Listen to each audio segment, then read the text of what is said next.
Welcome to Online Coaching. Today's lesson, why and how to list the buyer.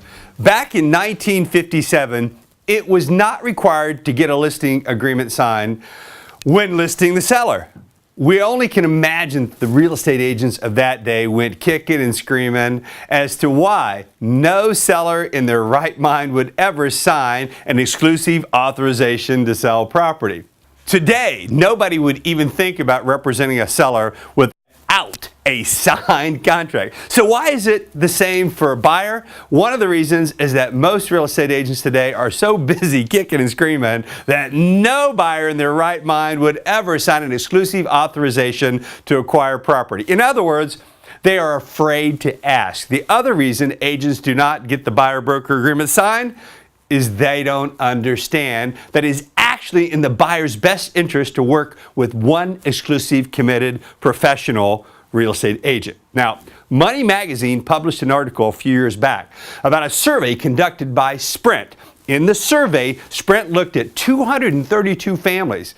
They had relocated, all right? Some had used buyer-broker agreements while others had not.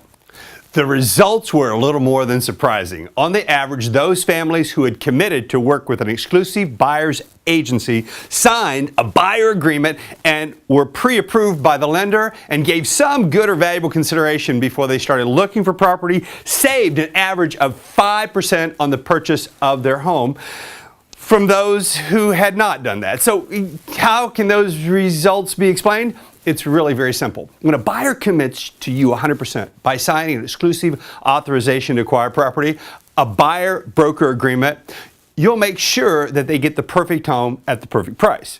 You take your time and you're very thorough.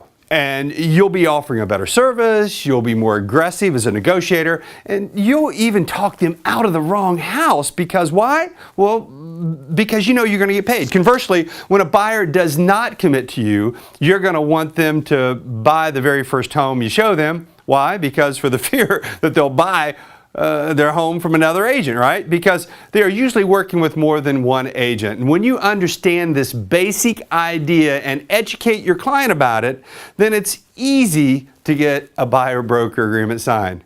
You will literally list the buyer. So, how do you list the buyer?